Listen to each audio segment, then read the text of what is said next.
तबीयत खराब थी, कहाँ थी हम? जी नहीं, मैं शाहजहानपुर में, बंडा एक शहर है, जिला शाहजहानपुर उत्तर प्रदेश, और लखीमपुर में लाखा गुरुद्वारा है, तो मैं वहाँ पे गई थी किसानों का आह्वान करने के लिए। 26 जनवरी पे भारतीय किसान यूनियन ठाकुर भानु प्रताप जी ने मुझे आदेश दिया था कि हमारे जो वहाँ पे कार्यकर्ता हैं उनसे, और जो किसान हैं तुम्हें मिलना चाहते हैं, तुम्हें सहयोग करना चाहते हैं, युवा तुम्हारे साथ जुड़ना चाहते हैं, तो आप उनका आह्वान करो, क्योंकि आप अच्छे काम के लिए आह्वान कर रहे हो। तो हम इस चीज़ के लिए गए थे, जो हमें आदेश दिया हमारे बड़े बुजुर्गों ने, हमारे किसान भाई, हमारे बाबा जी, सारे के जितने बैठे इन्होंने हमें आदेश दिया, तो हम इनके आदेश के अनुसार वहाँ पे गए थे सभी को बुलाने के लिए और उनका आशीर्वाद लेने के लिए। कैसा रहा वहाँ का? वहाँ का जाना तो बहुत अच्छा था, थोड़ा आने में तकलीफ हुई, पर लेकिन सब ठीक था। बाकी वहाँ के लोगों का आशीर्वाद, सभी धर्मों के लोग मुझे बड़ा आशीर्वाद दे रहे थे, बड़ा लगाव मेरे से मान रहे थे। और जो सिख समुदाय के लोग थे, पूरे देश ने मुझे अपनी बेटी माना है, एक दो ही होंगे जो बच्चे होंगे, बाकी पूरे देश के जितने भी किसान हैं सभी ने मुझे अपनी बेटी माना है। और जो सिख समुदाय के लोग थे उन्होंने मुझे अपनी बेटी माना है। तो मैं आने वाले फ्यूचर में उम्मीद करती हूँ और पूरी उनको विश्वास दिलाती हूँ कि मैं, अगर कभी मेरी उनको ज़रूरत होगी तो मैं बिल्कुल उनके पास में रहूँगी, उनके साथ खड़ी रहूँगी, लेकिन सच के लिए। आपने कहा कि 26 जनवरी के आह्वान के लिए वहाँ गई थी, लेकिन 26 जनवरी को लेकर अब जो सुप्रीम कोर्ट ने जो है वो दिल्ली पुलिस के ऊपर डाल दिया है कि वो इसको सुरक्षा के लिहाज से देखें, कैसे देखती है? देखिए, सुरक्षा के लिहाज से ही तो कहा है उन्होंने, ये थोड़ी कहा है कि किसान नहीं आ सकता, ये तो नहीं कहा ना। बाकी सुरक्षा का अगर हम लोग ध्यान नहीं रखते यहाँ पे, आपको पता है 54 दिन हो गए आंदोलन को चलते हुए, किसानों की तरफ से तो कोई गड़बड़ी नहीं हुई है, तो हम लोग तो ध्यान रख रहे हैं ना इस चीज़ का, तो आगे भी ध्यान रखेंगे। बाकी हमारे जितने भी बड़े नेता हैं, किसान नेता BM सिंह अंकल जी, राकेश अंकल जी, ठाकुर भानु प्रताप जी, और भी जितने भी संगठन हैं, जितने भी इस आंदोलन को सहयोग करते हैं, जितने भी बड़े बुजुर्ग किसान हैं, मैं तो बच्ची हूँ उनकी, मुझे तो वो जैसे आदेश देंगे तो मैं तो उस आधार पे चलूँगी। अगर वो कहेंगे बच्चे नहीं जाना तो नहीं जाएंगे, अगर वो कहेंगे सभी की जाना है तो बिल्कुल जाएंगे, सभ्यता से जाएंगे। लेकिन शुरुआत में ये कहा जा रहा था कि परेड में शामिल होंगे, जनपद पर जाएंगे, राजपथ पर जाएंगे, उसके बाद अब आपके जो नेता हैं राकेश टिकैत जी, वो कह रहे हैं कि ठीक है, हम रिंग रोड पर हमें जो परमिशन मिलेगी हम उस पर जाएंगे। क्या आगे दिल्ली पुलिस कुछ और स्टेटमेंट जारी करती है कि नहीं, आप लोग यहीं रहकर परेड करिए, यहीं पर आप राष्ट्रगान गाइए? देखिए, हम दिल्ली पुलिस की क्यों माने, हम मानेंगे अपने बड़े बुजुर्गों की। जैसे ये लोग बोलेंगे, ये कहेंगे कि यहीं रहो तो हम यहीं रहेंगे। मैंने अभी फिर से सवाल आपको दोहरा दिया, अगर ये कहेंगे कि जाओ तो जाओ, क्योंकि मेन जो फिलहाल हमारे बड़े हैं जिनकी हमें माननी है, सारे कोर्ट जो हैं हमारे, वो फिलहाल हमारे बड़े बुजुर्ग हैं, हमारे किसान नेता हैं, जितने भी किसान संगठन हैं, बाकी किसान परिवार से जो संगठन से भी नहीं है, जो यहाँ पे हैं, हम तो उनकी मानने वाले हैं। लगातार मीटिंग चल रही है और आज कैंसिल भी हो गई, कल की डेट मिली है, क्या कुछ लगता है, कुछ दबाव सरकार पर किसी तरीके का आपके इस आंदोलन को लेकर हुआ है? देखिए, हम उन पे दबाव नहीं बना रहे, उन्हें सच से रूबरू करा रहे हैं कि सच ये है जो हम कर रहे हैं, सच वो नहीं है जो आप कर रहे हो, आप गलत कर रहे हो, और उन पे बनेगा भी, क्योंकि सच जो होता है ना वो एक तप होता है, तो जब तप किसी चीज़ पे पड़ता है तो ज़रूर बात पूरी होती है, तो होगी चाहे थोड़ी लेट हो जाए। मैं पहले दिन से यही बात बोल रही हूँ कि होगा, कुछ तो हुआ ना, कुछ तो हुआ ना हमारे फेवर में, 2 पॉइंट हमारे हुए, क्योंकि हम मेहनत कर रहे हैं, सच के साथ हैं, तो इसलिए हमारी ये बातें भी मानी जाएंगी। बिल्कुल। आप जिस 2 पॉइंट की बात कर रही हैं, बीजेपी के प्रवक्ता ये बता रहे हैं कि जब किसान आंदोलन घर से चले थे, मतलब किसान जो यहाँ आंदोलन करने के लिए, तब वो पहले कानून रद्द करने की बात कर रहे थे, फिर वो MSP पे कानून लाने की बात करने लगे, फिर बिजली वाला बिल की बात करने लगे, तो ऐसे ऐसे उनकी मांगे बढ़ रही हैं। तो आखिर हम बात किस चीज़ पर करें? देखो, जो ये MSP वाली बात है, ये तो घने दिन से चल रही, कोई नई बात तो ये इस वाले आंदोलन में नहीं उठी। कब से हो रही है MSP की मांग, बताओ आप, कितने सालों से हो रही है ना, तो ये तो बात एक पुरानी हो गई ना, कि हम पहले से इस चीज़ को मांग रहे हैं। MSP अगर ये पक्की कर देते तो शायद आज ये नौबत नहीं होती। दूसरी बात, ये नया वाला जो ये लेकर आए हैं, जो 3 है, ये नए लाने की जरूरत क्या थी? किसी से तो इन्होंने पूछा ही नहीं। अब कोई नई चीज़ है, नहीं लेना चाह रहे, तो वो तो आपको करनी ही पड़ेगी। और बाकी एक बात बताओ, आप इन्होंने जो बिजली वाला बनाया, आपको पता है कॉमर्शियल बिल लेना पड़ेगा, एक भैंस के अलग अगर आप दूसरा रखते हैं कॉमर्शियल बिल लेना पड़ेगा। तो अब भैंस के साथ तो लवारो भी हो, भैंस की गैल तो लवारो भी हो, तब ये बात इनकी कहाँ सच है, कितनी सही है, कितनी अच्छी है, आप समझदार हो काफ़ी। दूसरी बात, पराली वाला, अब जब खेत जमीन कुछ ना बचेगा तो पराली मेरे सिर पर धर के फूकोगे आप, कुछ बचेगा नहीं सर, सिस्टम ही खराब होगा, सारा किसान यहाँ इतना परेशान है, जब कुछ बचेगा ही नहीं तो पराली का कहाँ करोगे वाका। पूनम जी, कैसा देखते हैं लगातार जो है जांच बिठाई जा रही है, कई जगह तो आप यूपी से आप बिलोंग करते हैं, यूपी में एक मेरे घर भी पुलिस गई है जी, जी, हमने सीओ देखा साहब कि गई गुंडा हैं। एक्ट भी लगाया जा रहा जी। है किसानों पर, किस तरह का इसको देखते अब ये वाली बात उनसे भी पूछ के बताया करो ना कि आप ऐसा क्यों कर रहे हो किसानों की गैल। ये बात उनसे पूछ के मेरे भाई बताना हमें भी, मैंने ऐसा क्या गुनाह कर दिया। सीओ साहब हमारे घर गई हैं, माननीय सीओ जी हमारे यहाँ की लेडीज हैं, वो मेरे घर पे गई हैं, 2 बार मेरे घर पे पुलिस गई है और पड़ोसी बोल रही हैं कि इनकी चाबी दो, चाबी चाहिए। मेरी घर की चाबी का वो क्या करेंगी? कोई मैंने अंदर घर में क्या कुछ छुपा रखा है किसी को? जब घर पे कोई है नहीं, मैं यहाँ हूँ, परिवार मेरे घर पे नहीं है पहले से ही, काफ़ी महीने से बच्चा हुआ है बहन को, ठीक है, तो फिर उनको दिक्कत क्या हो रही है? वे मेरे घर क्यों जा रहे हैं? ज़्यादा मेरे घर पे प्रेशर बना रहे हैं। गाँव में पूरे में उन्होंने कर दिया कि लड़की गलत कर रही है, गलत कर रही है। मैंने बताओ क्या गलत किया? मैंने कुछ गलत तो किया नहीं। अब ये पुलिस करना क्यों चाह रही है ऐसा? किसी पे गुंडा एक्ट लगा रही है। आपको पता है वो मेरे वीर जी सरदार जी आ रहे थे वहाँ से पंजाब से, लखा सिधाना जी और दीप संधू जी आ रहे थे, उनके भी घर पे नोटिस भिजवा दिया। वो वहाँ पे आ रहे थे जहाँ मैं गई थी शाहजहानपुर में, तो वो बेचारे नहीं आ सके क्योंकि वो पंजाब से आ रहे थे। तो ये कर क्यों रहे हैं? समझ बस यही नहीं आ रहा है। मैडम, जो एनआईए जो जांच करती है आतंकी घटनाओं की वगैरह की, लेकिन वो पत्रकारों को और किसान जो नेता हैं उनको नोटिस भेज रहे हैं बाकायदा। क्यों भेज रहे हैं भाई? मैं भी तो जानना चाहूँ। लेकिन जो वो एनआई हो गई, हमारी इंटेलिजेंस हो गई, आपको पता है क्या बोलते हैं, कौन सा स्टेट है वो, वहाँ पे 600 घर बना दिए। अरुणाचल प्रदेश में बना दिए है ना, चीन ने 600 घर बसा के एक गांव बसा दिया।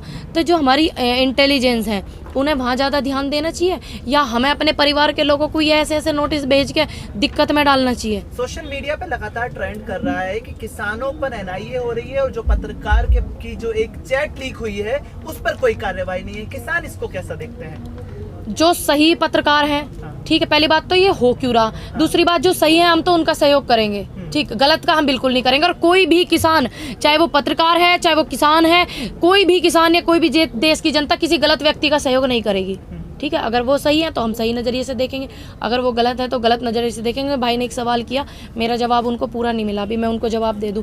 भाई ने सवाल किया एनआईयू, इंटेलिजेंस ब्यूरो, ये वो जो वहाँ पे 600 घर बनाए हैं उन पे भी तो ध्यान दो, उन पे ध्यान देना चाहिए ना इनको, सरकार को। जो इतनी सिक्योरिटी, आप, हम तो आपके परिवार के लोग हैं, कभी भी आप हमें थोड़ा डांट सकते हैं, हम आपके बच्चे हैं, छोटे हैं, ठीक है, डांट सकते हैं, हमको कभी भी कान कभी भी हमारा पकड़ सकते हैं क्योंकि हम आपके परिवार के लोग हैं। वो चाइना आपके परिवार का लोग है जो आपने उनको फ्री छोड़ दिया, 600 घर बना लिए। बताओ आप। मोदी जी चाइना पे तो बोलते ही नहीं बिल्कुल। क्यों नहीं बोलते हैं? वही तो हम जानना चाह रहे हैं, क्यों नहीं बोलते हैं? कारण बताइए। जानना चाहते हैं माननीय नरेंद्र मोदी जी से, जितने भी आप सभी लोग बैठे हैं आपके चैनल के माध्यम के द्वारा, मोदी जी क्यों नहीं बोलते हैं अब चाइना पे? पहले तो बहुत बोल रहे थे, अब क्यों नहीं बोलते? ऐसा क्या गेर फंस गया? दूसरी बात ये भी जानना चाहते हैं, जो इतने सारे पैसे आए थे कोरोना महामारी में भी आए थे, और भी जो जीएसटी वगैरह भी पीएम केयर फंड में आए थे, वो तो इन्होंने पीएम केयर फंड में लिए ही नहीं, वो संस्था के नाम पे ले लिए जिसे हम देख नहीं सकते। वो आंकड़े देश से छुपाए जा रहे हैं, देश के किसानों से छुपाए जा रहे हैं। अगर मोदी जी का मन गंगा की तरह पवित्र है, उनके विचार गंगा की तरह पवित्र हैं, तो देश को रूबरू कराएं कि वो पैसा कौन से अच्छे काम में देश के माननीय नरेंद्र मोदी जी ने लगाया था। जानना चाहते हैं हम भी, हमें हक है जानने का, क्यों नहीं जान सकते? वो भी बताएं, और ये भी बताएं कि चाइना ने इतनी बड़ा काम कर दिया हमारे देश में, तो वो घर बने तो बने कैसे? एक दिन में तो घर नहीं बनता ना, मेरे हिसाब से, शायद मुझे नहीं पता हो, बाकी बनने में कई दिन लगे होंगे ना उनको। वो बन कैसे गए? वहाँ के जो हमारे जो वो है रक्षा मंत्री जी, वो उनको सिक्योरिटी को क्या उन्होंने बोला नहीं ध्यान रखने के लिए? हमारे देश में के कोई घर आके बना जाए भैया, तो हमें तो डर लगने लगा कहीं हमारा देश ही कहीं और ना चला जाए, फिक्र हो रही है। 2019 में बड़े बड़े नेता बीजेपी के कहते थे मैं भी चौकीदार, मैं भी चौकीदार। पीएम साहब ने भी कहा था मैं भी चौकीदार हूँ, देश का सेवक हूँ, लेकिन अर्नब की चैट एकदम से लीक हो जाती है, चौकीदार कहाँ चले गए? अब वही तो पूछना चाह रहे हैं, वो चैट जो लीक हुई है वो हुई तो सही है गलत? बताइए आप। सही हुई है ना, क्योंकि वो पुलवामा वाले उस पर जश्न मना रहे हैं। अर्नब जी, देखता है भारत, पूछता है भारत, आज देखता है भारत और आज पूछता है भारत कि क्या कमी रह गई थी उनकी शहादतों में, जो आप उस मौके पे जो वो साल आया है उस पे आप जश्न मना रहे हो। आज देखता है भारत, पूछता है भारत। अर्नब जी बताइए भारत को, सवाल है सभी का, क्या ऐसी उनकी शहादत में कमी रह गई थी, क्या उनकी मेहनत में कमी रह गई थी जो उनकी शहादत हो गई, उनकी आत्माओं को आपने ठेस पहुंचाई है इस काम को करके? क्या जताना चाह रहे हैं आप? जब अर्नब जी जेल में होते हैं तो जो पूरी बीजेपी की कैबिनेट है केंद्र की, वो ट्वीट करती है, उनको सपोर्ट करती है, उनके लिए धरने प्रदर्शन करते हैं जंतर मंतर पर, लेकिन जब उसकी आज ऐसी बदसलूकी सामने आई है तो कोई भी तो नहीं अब बोल हम रहा भी है। देखना चाहते हैं कि अब क्या करेंगे बीजेपी। अब भी हम देखना चाहते हैं कि उन्होंने ये इतना वाहियात काम जो किया है, दिल को ठेस पहुंचाने वाला, उन लोगों के जिनके बच्चे शहीद हुए थे उसमें पुलवामा में, और उन लोगों की आत्माओं को ठेस पहुंचाई है। अब हम भी तो जानना चाहें कि अब सरकार इस पे क्या एक्शन लेगी, माननीय मोदी जी क्या एक्शन लेंगे। उन्होंने उनके दिल को ठेस पहुंचाई, उनकी आत्माओं को ठेस पहुंचाई अर्नब जी ने। अब हम भी तो देखेंगे, देखता है भारत, पूछता है भारत। हम भी तो देखना चाहते हैं कि सरकार क्या एक्शन लेती है। अगर कल को पूनम पंडित अगर कोई ऐसा वाहियात काम कर देती है, सरकार तुरंत मुझे अरेस्ट करेगी, तुरंत मुझे किसी दूसरे देश से कनेक्ट कर देगी, आतंकवादी मुझे घोषित कर देगी। मैं तो पूनम पंडित हूँ, कोई नॉर्मल बच्चा भी अगर ऐसे करता है तो सरकार तुरंत एक्शन लेगी। आज हम भी देखना चाहते हैं सरकार क्या एक्शन लेती है। उनकी शहादतों को ठेस पहुंचाई है अर्नब जी ने। मैडम जी, जो पीएम साहब है वो कई बार कहते हैं कि हम कपड़ों से पहचान लेते हैं, क्या अर्नब जी को नहीं पहचान पाए थे लोग? भैया कपड़ों से पहचान हो जावे पीएम साहब को, वो कहते हैं बाकायदा कहते हैं माननीय नरेंद्र मोदी जी। अब तो आप कपड़ों से पहचान रहे थे, अब तो उनके विचार सामने आए हैं, उससे भी पहचानिए ना, उनसे भी पहचानिए आप उनको। अब तो उन्होंने विचार रख दिए, चलो हो सकता है कपड़े के अंदर कोई और हो, अब तो उनके विचार ही प्रकट हो गए हैं। तो अब हम आप देखना चाहेंगे कि आप उनके प्रति कौन सी कार्रवाई करते हैं, कौन सा उनको दंड देते हैं, क्योंकि उन्होंने किसी आम व्यक्ति को ठेस नहीं पहुंचाई, देश के शहीदों को ठेस पहुंचाई। माननीय पूर्व प्रधानमंत्री जी जो नारा दे के गए थे, जय जवान जय किसान, उसको उन्होंने ठेस पहुंचाई नारे को। देश के किसानों को भी ठेस पहुंचाई, क्योंकि इनमें से ही जा रहे वे जाकत जिनकी शहादत हुई है, इनमें से जा रहे वे, इनको ठेस पहुंचाई, देश की जनता को ठेस पहुंचाई, और उनकी आत्माओं को, मेन पॉइंट देखिए वो वहाँ पे है, उन्होंने शहादत दे दी, उनकी आत्माओं को भी ठेस पहुंचाई।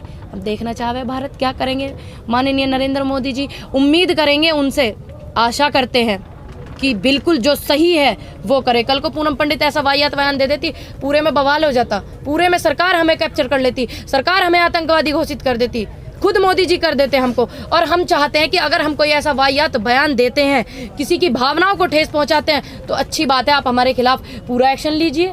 अगर हम किसी की आत्माओं को ऐसे, किसी की शहादत को ऐसे ठेस पहुंचाते हैं तो लेना भी चाहिए। तो अब हम उनसे अपील करते हैं कि उनके खिलाफ आप क्या एक्शन ले रहे हैं, वो जनता को बताइए। देखना चाहता है भारत, पूछता है भारत। 55 दिन हो गए हैं किसान आंदोलन को, करीब 53 घंटे बातचीत हुई है केंद्र सरकार से और किसानों की, लेकिन कोई हल नहीं निकला है। क्या लगता है, कुछ आशा है आपको केंद्र सरकार से? आंदोलन जो होते हैं सभ्यता से और संस्कृति से चलाए जाते हैं, ठीक है, कोई बात नहीं। उम्मीद तो हम इनसे शुरू के दिन से ही कर रहे हैं। जो सभ्यता वाले लोग होते हैं वो उम्मीद ही करते हैं, रिक्वेस्ट ही करते हैं, आशा ही करते हैं। कर रहे हैं ना हम लोगों ने गांधी जी की बात को समर्थन किया, इसलिए कि सभ्यता से आंदोलन चलते हैं, उनकी बात को हमने ध्यान में रखा। और दूसरी बात क्या बोलते हैं, अगर ऐसी कोई परेशानी वाली बात होगी तो हमारे बड़े जो हमें आदेश देंगे हम उस पर अमल करेंगे बिल्कुल।